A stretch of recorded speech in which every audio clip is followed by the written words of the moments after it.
അസ്സലാമു അലൈക്കും വറഹ്മത്തുള്ളാഹി വബറകാതുഹു. നമുക്കറിയാം, ലോകം വലിയ ഭീതിയിലാണ്. ഇറാനും ഇസ്രായേലും തമ്മിൽ വലിയ ഒരു പോരാട്ടം നടന്നുകൊണ്ടിരിക്കുന്നു.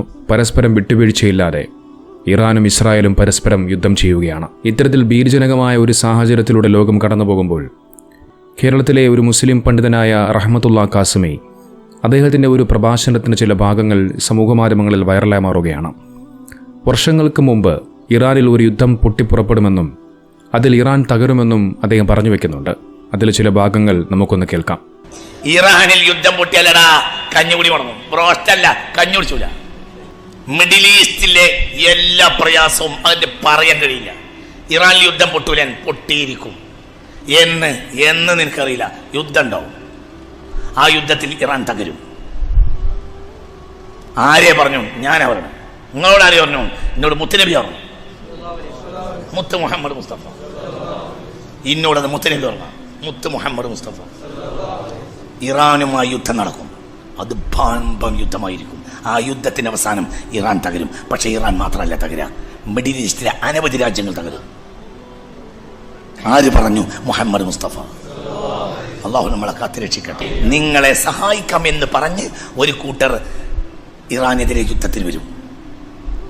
അവർ ഇറാനെ തകർക്കും. സുമ്മയഹ്ദിറൂന, പിന്നെ അവർ നിങ്ങളെ ചതിക്കും എന്ന് മുഹമ്മദ് മുസ്തഫ. മനസ്സിലായോ പറഞ്ഞത്?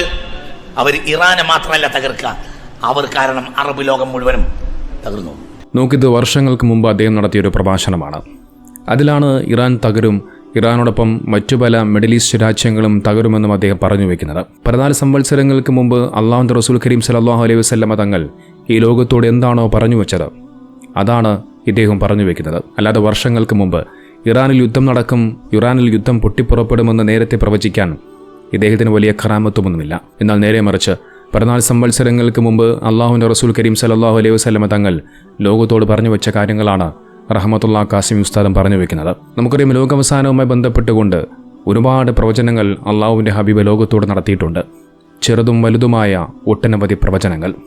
അതിൽ ചില പ്രവചനങ്ങൾ നടന്നു കഴിഞ്ഞു, ചിലത് നടന്നുകൊണ്ടിരിക്കുന്നു, ഇനി ചിലത് നടക്കാതിരിക്കുകയും ചെയ്യുന്നു. അത്തരത്തിൽ അള്ളാഹുവിൻ്റെ റസൂൽ കരീം സല്ലല്ലാഹു അലൈഹി വസല്ലമ തങ്ങൾ പറഞ്ഞു വെക്കുന്ന ഓരോ പ്രവചനങ്ങളും ഈ ലോകത്ത് പുലരാതെ കടന്നു പോകില്ല.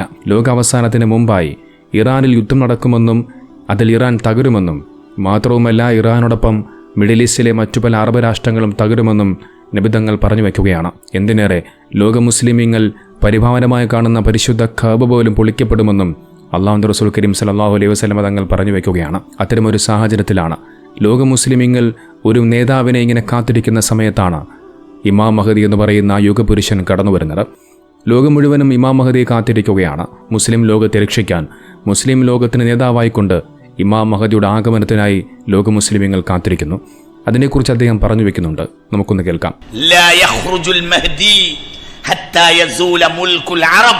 അറബ് ലോകത്തിന്റെ മുഴുവനും അധികാര രാജ്യങ്ങൾ നഷ്ടപ്പെടാതെ മഹദി പുറത്തു വരികയില്ലെന്ന് മുഹമ്മദ് മുസ്തഫ. ലാ യഖ്റുജുൽ മഹ്ദി, മഹദി പുറത്തു വരികയില്ല ഹത്താ യസൂല മുൽകുൽ അറബ്. അറബ് രാജ്യത്തിലെ ഒരു രാജ്യത്തിനും അധികാരം നഷ്ടപ്പെടാതെ ഒരു രാജ്യം ഉണ്ടാവില്ല. ആര് വരുമ്പോൾ? മഹദി വരുമ്പോൾ എന്ന് മുഹമ്മദ് മുസ്തഫ. ഞാൻ പറയല്ലടാ, ഇത് മുത്തുനബി പറയണം. ഇത് മുത്ത് മുഹമ്മദ് മുസ്തഫ. അതായത് ഇമാം മഹദി കടന്നു വരുന്നതിനെക്കുറിച്ച് അള്ളാഹുവിൻ്റെ റസൂൽ കരീം സല്ലല്ലാഹു അലൈഹി വസല്ലമ തങ്ങൾ കൃത്യമായി പറഞ്ഞു വെക്കുന്നുണ്ട്.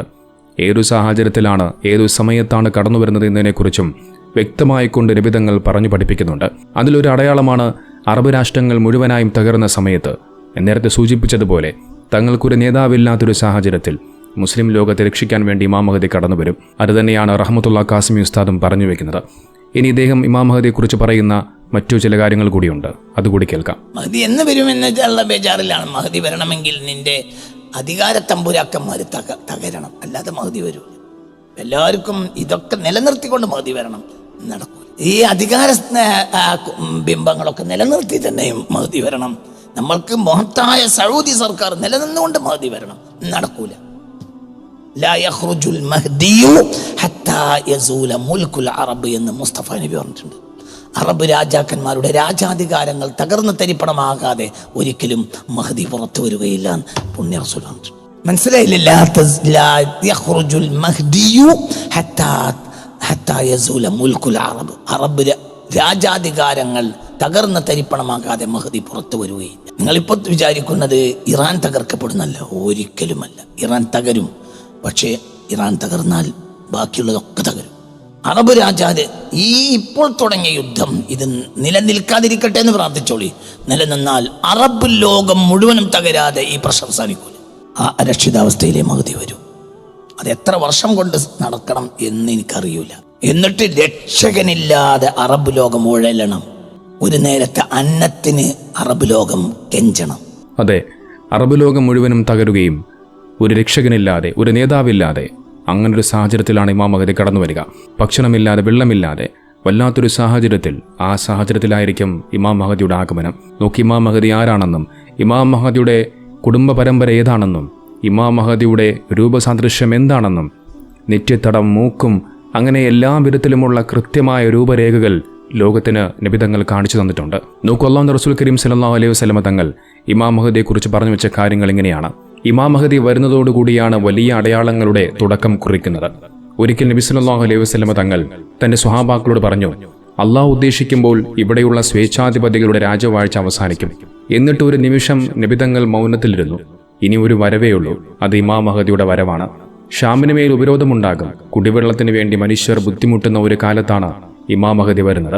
1400 വർഷം മുമ്പ് നബി സല്ലല്ലാഹു അലൈഹി വസല്ലം തങ്ങൾ പറഞ്ഞു, കറുത്ത തലപ്പാവ് ധരിച്ചുകൊണ്ട് ഒരു സംഘം ആളുകൾ മക്കയിൽ വന്നിട്ടുണ്ടെന്ന് നിങ്ങൾ അറിഞ്ഞാൽ മുട്ടിലെറിഞ്ഞിട്ടാണെങ്കിലും അവരെ പോയി മുസാഫത്ത് ചെയ്യുക.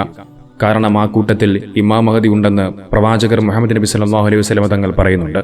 ഇമാം മഹദി വരുന്നതിന് തൊട്ട് മുമ്പ് ഈ ലോകത്തൊരു അടയാളമുണ്ടാകും. അള്ളാഹു ഈ ലോകം സൃഷ്ടിച്ചത് മുതൽ ഇതുവരെ ആ അടയാളം ഉണ്ടായിട്ടില്ല. ഇമാം മഹദി വരുന്നതിന് തൊട്ട് മുമ്പുള്ള റമളാൻ മാസത്തിൽ ആദ്യ ദിവസം ചന്ദ്രഗ്രഹണമുണ്ടാകും. റമളാൻ പകുതിയാകുമ്പോൾ സൂര്യഗ്രഹണവും ഉണ്ടാകും. ഇസ്ലാമിക സമൂഹം പ്രതിസന്ധികളിലൂടെ കടന്നുപോകുന്ന സമയത്ത് പരിശുദ്ധ കാബയിലേക്ക് 12 രാജ്യങ്ങളിൽ നിന്നുള്ള അബുദാറുകൾ ഹജ്ജിന് വരും. അബുദാറുകൾ ഇമാം മഹദിയെ കണ്ടെത്താൻ ശ്രമിക്കും. അവസാനം പരിശുദ്ധ കാബാലയത്തിന്റെ വാതിലിന്റെയും മക്കാം ഇബ്രാഹിമിന്റെയും നടുവിൽ ഒരാളിനെ കാണുമ്പോൾ അബുദാറുകൾ പറയും, ഇതാണ് ഇമാം മഹദി. അപ്പോൾ ഇമാം മഹദി പറയും, ഞാനല്ല, ഇമാം മഹദി ഞാനല്ല.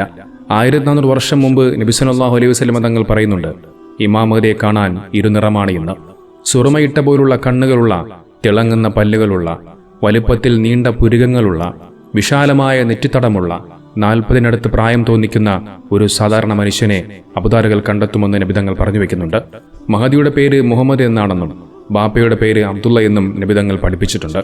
നബി സല്ലല്ലാഹു അലൈഹി വസല്ലം തങ്ങളുടെ മകൾ ഫാത്തിമ റളിയല്ലാഹു അൻഹയുടെ മകൻ ഹസൻ റളിയല്ലാഹു അൻഹുവിന്റെ പരമ്പരയിൽപ്പെട്ട ഒരു സാധാരണ മനുഷ്യൻ. നബിതങ്ങൾ പറഞ്ഞു, മക്കയിൽ ഒരാൾ വരും, അവൻ മഹദിയാണെന്ന് പറയും, അവൻ കൊല ചെയ്യപ്പെടും, അവനെ ആരും വിശ്വസിക്കില്ല. നമുക്കറിയാം 1980-ൽ മുഹമ്മദ് അബ്ദുള്ള കഹത്താനി എന്ന് പറയുന്ന മനുഷ്യൻ ഇമാം മഹദിയാണെന്ന് വാദിച്ചുകൊണ്ട് വരികയുണ്ടായി. അയാൾ സുരക്ഷാ ഉദ്യോഗസ്ഥരുടെ വെടിയേറ്റ് പിന്നീട് മരിച്ചു. ഇത് ലോകം കണ്ട വാർത്തയാണ്. രണ്ടാമതൊരാൾ കടന്നുവരും. പരിശുദ്ധ കാബാലയത്തിന്റെ ഡോറിന്റെ അടുത്ത് നിൽക്കുമ്പോൾ അബുദാറുകൾ അദ്ദേഹത്തിന്റെ കൈ പിടിച്ച് ബൈഅത്ത് ചെയ്യുമെന്ന് നബിതങ്ങൾ പറഞ്ഞു വെക്കുന്നുണ്ട്. അബുദാറുകൾ പറയും, നിങ്ങളാണ് ഇമാം മഹദി. നബി സല്ലല്ലാഹു അലൈഹി വസല്ലം തങ്ങൾ പറഞ്ഞ എല്ലാ അടയാളവും ഞങ്ങൾ നിങ്ങളിൽ കാണുന്നുണ്ട്. മഹദി പറയും, ഞാനല്ല ഇമാം മഹദി.